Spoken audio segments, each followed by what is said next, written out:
Muy buenas tardes, estimados amigos, los saludo con mucho gusto. Hoy es día jueves 23 de marzo del año 2023. Soy Alejandro Ponce Rivera, abogado fiscalista y penalista con una trayectoria personal profesional de más de 46 años. También soy director general de Defensa Fiscal Grupo Jurídico, una firma de abogados fiscalistas con cobertura nacional que fue fundada el 1 de julio de 1985, actualmente ya con una trayectoria de más de 37 años, a través de los cuales, en todos los casos, conforme a estricto derecho, hemos protegido, defendido y conservado con eficacia el patrimonio, los negocios, el dinero y la libertad de nuestros clientes. También he impartido miles y miles de conferencias y cursos en materia fiscal en todo el territorio nacional desde hace más de 30 años y soy autor y coautor de 38 obras jurídicas, todas ellas en materia fiscal. Por ejemplo, este libro titulado Discrepancia y lavado de dinero, que publicamos en el año de 2005, hace prácticamente 18 años, y este otro libro titulado Discrepancia fiscal, asesoría preventiva para no incurrir en ella, que fue publicado en el año de 2010, hace 13 años. Bien, en este video vamos a hablar brevemente sobre algunos aspectos de la discrepancia fiscal, con la intención de esclarecer algunos puntos para que no sean confundidos los mexicanos, contribuyentes, contadores y abogados, por pseudo expertos en la materia fiscal que realmente desconocen la materia fiscal y que realmente desconocen el tema de la discrepancia fiscal. Para eso me voy a permitir leer algunos señalamientos que son sumamente peligrosos, porque si nosotros los creyéramos a pie juntillas, pues eso nos llevaría a tomar decisiones equivocadas en perjuicio del contribuyente, y recordemos que todos somos contribuyentes, incluidos los contadores públicos y los abogados. Bien, estimados amigos, en un video que fue publicado apenas hace unos cuantos días, el 21 de marzo de 2023, el expositor nos dice que la discrepancia fiscal, con absurdos en pleno siglo XXI, de creer que todavía se tiene una cuenta fiscal y no fiscal, que unas cosas sí van al banco, otras no, o las dos van al banco, métele a la de Bancomer porque esa es la no fiscal, y la fiscal está en Banorte o Santander. O sea, hay gente que todavía vive pensando en esto. Y esto lo dice el que habla como si él fuera el descubridor de que no hay cuentas no fiscales.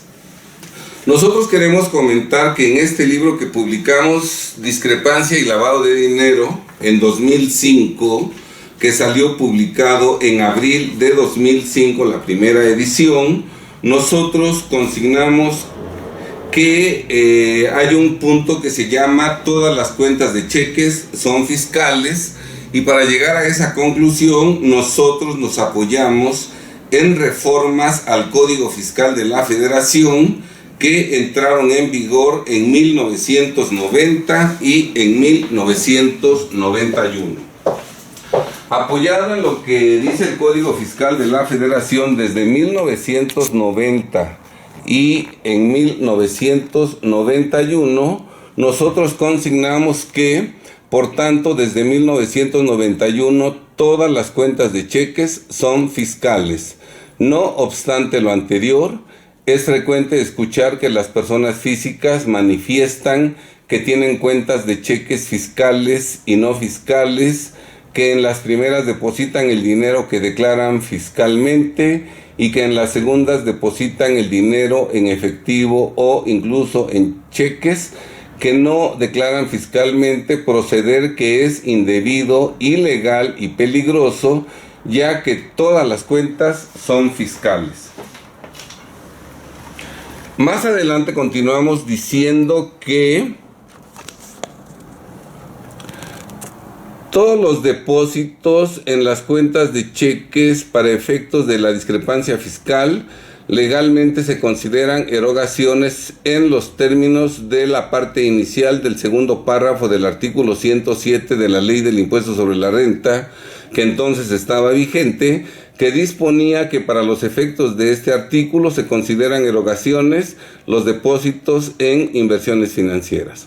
Por tanto, todos los depósitos en las cuentas de cheques supuestamente no fiscales, legalmente se consideran erogaciones realizadas por la persona física inscrita en el RFC, por lo que puede ser ubicada en discrepancia fiscal, la cual está tipificada como delito equiparable a defraudación fiscal.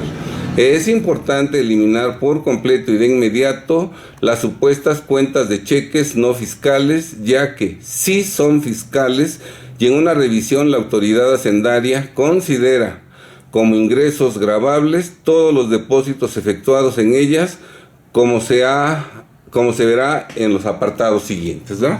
Bien, entonces, desde 2005 nosotros señalamos que todas las cuentas son fiscales, que no hay cuentas no fiscales, y quiero decirlo que nosotros fuimos en 2005 los primeros que hicimos ese señalamiento. No hay nadie que antes de 2005 haya dicho lo que nosotros dijimos. Bien. En otra parte de su exposición se dice que la discrepancia fiscal, por cierto, voy a refrescar el tema que he dado sobre este particular, porque las personas físicas son las únicas que pueden enfrentar temas de discrepancia fiscal. En las personas morales, en las personas jurídicas, no existe la discrepancia fiscal. ¿Qué existe entonces en las personas morales? ¿Cómo se llama el procedimiento? Concluye, las discrepancias fiscales son a las personas físicas como a las personas morales determinaciones presuntivas. ¿Cómo se llama la discrepancia en las personas morales? Determinación presuntiva. Esto es una total falsedad. Efectivamente, la discrepancia fiscal únicamente existe legalmente en relación a las personas físicas, y la discrepancia fiscal se presenta cuando una persona física gasta más de lo que declara o gasta sin declarar. Esa es la discrepancia fiscal y está reservada exclusivamente a las personas físicas. La determinación presuntiva es una figura totalmente diferente, que nada tiene que ver con la discrepancia fiscal. La discrepancia fiscal está prevista en la Ley del Impuesto sobre la Renta. La determinación presuntiva está prevista en el Código Fiscal de la Federación. Y quiero aclarar que la determinación presuntiva no es aplicable únicamente a las personas morales. La determinación presuntiva también es aplicable a las personas físicas. A cualquier contribuyente, persona física, le pueden aplicar la determinación presuntiva. ¿Cuáles son las causales de determinación presuntiva? Bueno, esto lo señala con toda claridad el artículo 55 del Código Fiscal de la Federación, y señala que la autoridad podrá aplicar la determinación presuntiva cuando el contribuyente se oponga o obstaculice la iniciación o desarrollo de las facultades de comprobación de las autoridades fiscales. Si el que se opone a que las autoridades lleven a cabo sus facultades de comprobación es una persona moral, le aplican la determinación presuntiva si la autoridad lo considera prudente. Pero también le aplican la determinación presuntiva a la persona física que se oponga al ejercicio de las facultades de comprobación. No hay distinción.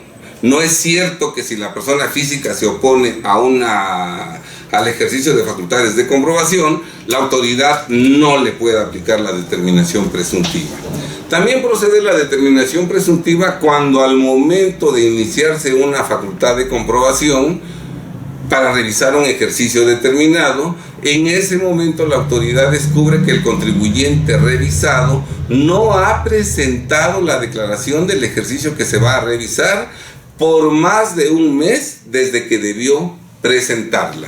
Por ejemplo, si el día de hoy llega la autoridad a practicar una visita domiciliaria a una persona física o a una persona moral para revisarle el ejercicio de 2021, que debió presentarse a más tardar el 31 de marzo del 2022 si es persona moral, o el 30 de abril del 2022 si es persona física, y descubre hoy, 23 de marzo del 2023, que esa persona no ha presentado la declaración del ejercicio del 2022, como desde el día en que debió presentar la declaración, marzo o abril de 2022, al 23 de marzo de 2023, ya transcurrió más de un mes. Claro que la autoridad, sea persona física o persona moral, la autoridad puede aplicar la determinación presuntiva. También procede la determinación presuntiva cuando el contribuyente revisado no presente los libros y registros de contabilidad, la documentación comprobatoria de más del 3% de alguno de los conceptos de las declaraciones, o no proporcionen los informes relativos al cumplimiento de las disposiciones fiscales, y esta determinación presuntiva procede legalmente, trátese que el revisado sea persona física o persona moral. En ninguna parte del artículo 55 se señala que estas causales de determinación presuntiva solo son aplicables a personas morales, y como ustedes ven, los supuestos que dan lugar a la determinación presuntiva son totalmente diferentes a la discrepancia. Aquí no hablan de que la persona moral realice erogaciones sin declarar o que la persona moral realice erogaciones sin declarar. Son cosas totalmente diferentes, motivo por el cual es un absurdo decir que la discrepancia fiscal es a las personas físicas lo que la determinación presuntiva es a las personas morales, porque si bien es cierto que la discrepancia fiscal está reservada únicamente a las personas físicas, también es verdad que la determinación presuntiva comprende y puede aplicarse tanto a las personas morales como a las personas físicas, y la determinación presuntiva nada tiene que ver con realizar gastos o erogaciones sin declarar, o realizar gastos o erogaciones declarando menos ingresos. ¿Sí está claro? Entonces esto es un total absurdo y no nos debemos confundir,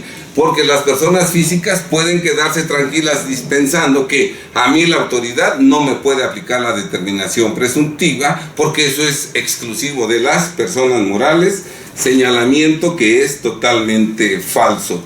Por otro lado, se dice que la discrepancia fiscal también detona visitas domiciliarias, no solamente a personas que son socios o accionistas, personas físicas que son socios o accionistas, sino que son prestadores de servicios independientes, que están en el régimen de honorarios, arrendamiento, o tienen algún otro tipo de actividad económica. Incluso en el régimen simplificado de confianza puede darse la figura de la discrepancia fiscal. Bien, aquí nosotros tenemos que decir que en este libro, Discrepancia Fiscal, Asesoría Preventiva para no incurrir en ella, nosotros desde 2010, este libro se publicó exactamente en febrero de 2010, nosotros señalamos en la parte conducente que la discrepancia fiscal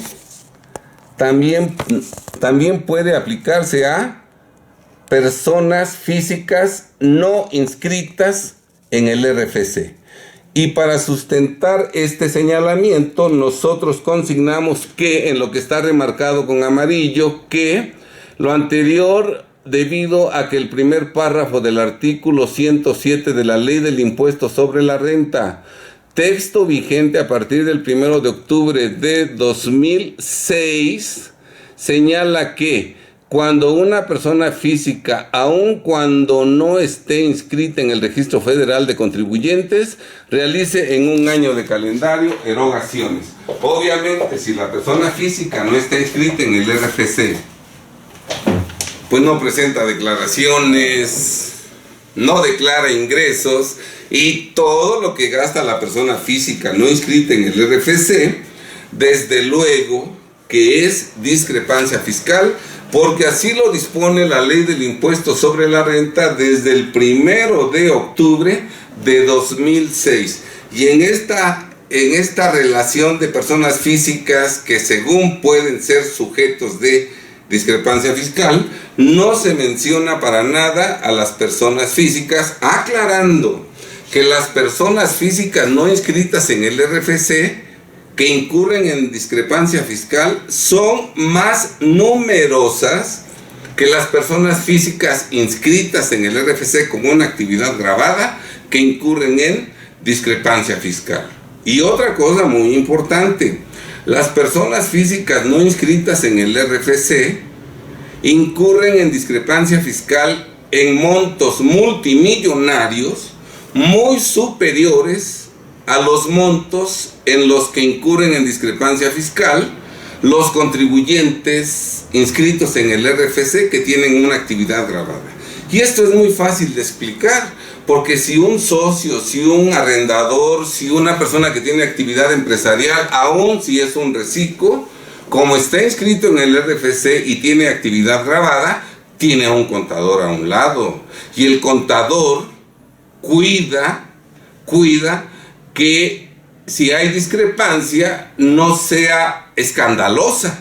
En cambio, las personas físicas no inscritas en el RFC que están en discrepancia en montos multimillonarios, porque la persona no inscrita en el RFC no tiene contador, no tiene asesor, y entonces hace y deshace en forma verdaderamente desordenada, alcanzando su discrepancia a montos verdaderamente multimillonarios.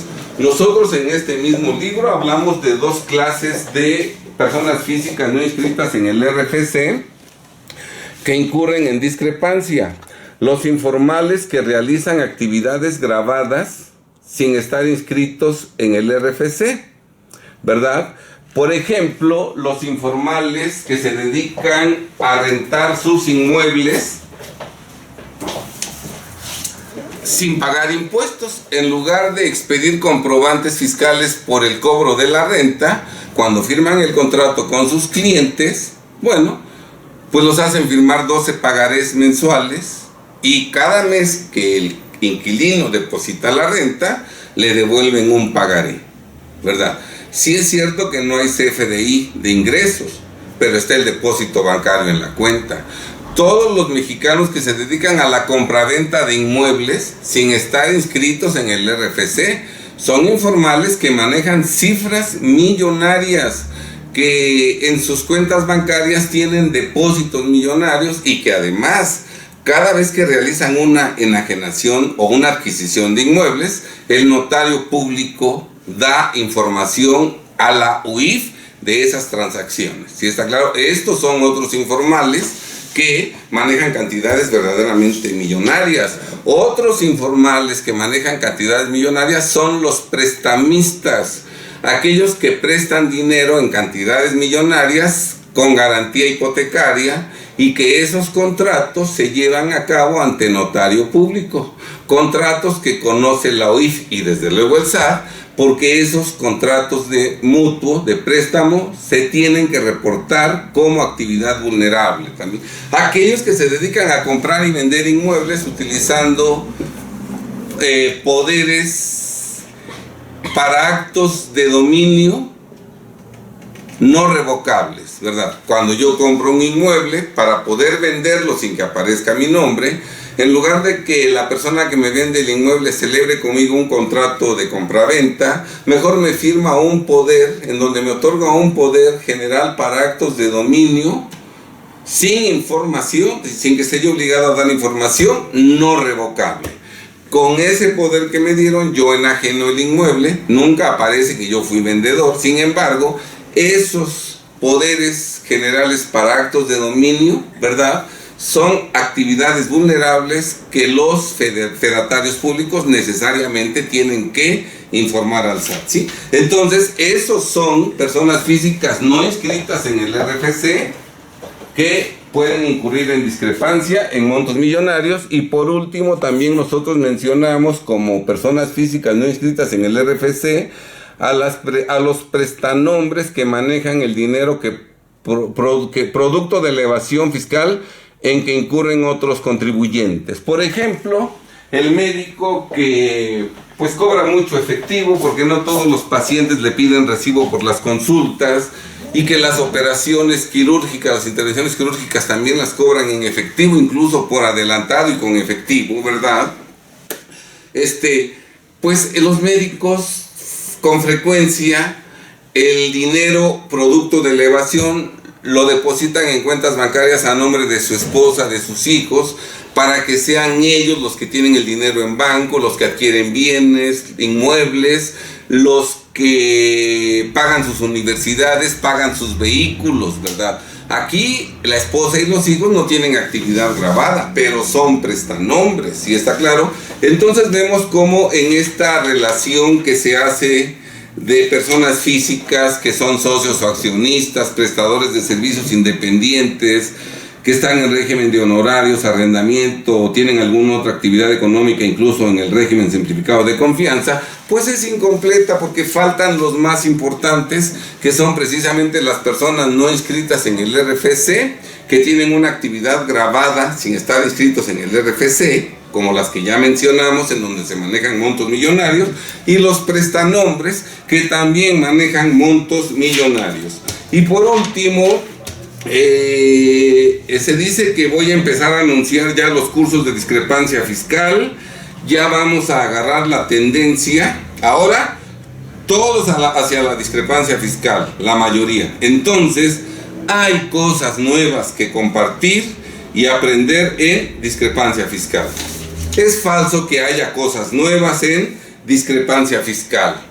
El artículo 91 de la Ley del Impuesto sobre la Renta, que reglamenta la discrepancia fiscal, entró en vigor en 2014. Y del 2014 al día de hoy, no hay ninguna reforma, motivo por el cual es totalmente falso que haya cosas nuevas que compartir y aprender en discrepancia fiscal. Lo que sí notamos es que esta persona no conoce todo lo que la autoridad ha estado haciendo desde hace muchos años en materia de discrepancia fiscal. Por eso lo que descubre ahora cree que es nuevo, aunque eso lo viene haciendo el SAT desde hace muchísimos años. Me recuerda esta persona, yo crecí en una familia en donde no se decían groserías. No, yo nunca escuché en mi casa groserías, ¿verdad? En la primaria, no recuerdo yo en qué grado, sería segundo, tercero de primaria o cuarto de primaria. Estoy hablando de 1960 y tantos, con otra cultura, con otras costumbres, ¿verdad? Y en la primaria yo empecé a escuchar groserías, ¿verdad? Y yo pensaba que eran palabras nuevas, palabras que se acababan de inventar, porque yo nunca las había escuchado, ¿verdad? Cuando las groserías han existido siempre, ¿sí? Pues me da la impresión de que esta persona es así, ¿verdad? Como no conoce el tema, lo que ahora descubre, cree que es que empezó este año o que está empezando, cuando las prácticas ya tienen verdaderamente años. Nosotros, por ejemplo, cuando hablamos de la discrepancia fiscal en 2005, nosotros dijimos que la autoridad para determinar la discrepancia fiscal se iba a apoyar en muchas cosas que ya en 2005 la Ley del Impuesto sobre la Renta sostenía en su artículo 107, ¿verdad? Para la comprobación de las erogaciones en el punto 2, para la comprobación de las erogaciones realizadas por personas físicas inscritas en el RFC en un año de calendario, porque en ese año nada más incurrían en discrepancia fiscal las personas físicas. Recuerden ustedes que fue hasta el 1 de octubre de 2006 cuando empezaron a incurrir en discrepancia fiscal las personas físicas no inscritas. Iban a tomar en cuenta las autoridades los gastos, entre ellos los pagos de saldos de tarjetas de crédito, la información de prestadores de servicios sobre usuarios o clientes. Recuerden ustedes que desde entonces en la resolución miscelánea fiscal se establece que las compañías telefónicas, las compañías de suministro de energía eléctrica y las casas de bolsa tienen que informar al SAT de sus clientes, de las operaciones que realizan con sus clientes, las agencias de viajes, las adquisiciones de bienes que pueden ser vehículos, adquisición de acciones o partes sociales. Cuando una persona adquiere acciones o partes sociales lo hace ante notario público y el notario público remite esa información al SAT, motivo por el cual el SAT está en condiciones de investigar el origen del dinero con el cual se compraron esas acciones o partes sociales. Cuando se lleva a cabo la constitución de una persona moral, las aportaciones de los socios o accionistas, ¿verdad? ¿De dónde vino el millón que aportó para constituir una persona, uno de los socios? Los aumentos de capital, ¿de dónde viene el dinero con el cual se está aumentando el capital de una persona moral? La compraventa de acciones o partes sociales, la adquisición de inmuebles, la adquisición de cheques de viajero, la adquisición de joyas, ahora hasta es actividad vulnerable, los depósitos en tarjetas de crédito, los depósitos en cuentas de cheques, ¿verdad? O sea, todo esto lo viene haciendo la autoridad desde el 2005. Obviamente en este libro, Discrepancia 2010, ampliamos el catálogo de todo lo que la autoridad ya investigaba en 2010. ¿Sí está claro? Entonces, estimados amigos, no hay cosas nuevas en materia de discrepancia fiscal, a nivel legal ni a nivel operacional. La autoridad en 2023 no está iniciando una acción novedosa en materia de discrepancia fiscal. Todo lo que la autoridad hace en materia de discrepancia fiscal lo viene haciendo desde hace muchos años. Bien, estimados amigos, entonces la finalidad de este video es la de que no nos confundan con información falsa personas que no conocen el tema de la discrepancia fiscal, que no conocen, porque esa información equivocada, esa información falsa, nos puede conducir a muchos mexicanos a tomar decisiones equivocadas que el día de mañana los lleven a enfrentar no únicamente problemas de discrepancia fiscal, sino también de lavado de dinero, porque desde 2005 nosotros señalamos con toda claridad que quienes están en discrepancia fiscal también están en lavado de dinero, aparte de que la discrepancia fiscal es constitutiva de un delito equiparable a defraudación fiscal. Bien, estimados amigos, no importa con qué seguridad se digan las cosas, ¿verdad? Que no nos confunda esa seguridad si el contenido es totalmente falso. Bien, estimados amigos, ojalá si la información que te hemos compartido en este video la consideras interesante, útil, importante, ojalá le des like al video y la compartas con tus conocidos, con tus amigos, en tus grupos, en tus redes sociales, y desde luego ojalá te suscribas a nuestro canal, en donde toda la información que damos únicamente va encaminada a que en los próximos años y por siempre los mexicanos conservemos nuestro patrimonio, negocios, dinero y libertad, a fin de estar en condiciones reales de llevar una existencia digna de seres humanos, hijos de Dios. Sean muy felices, nos vemos en el próximo video.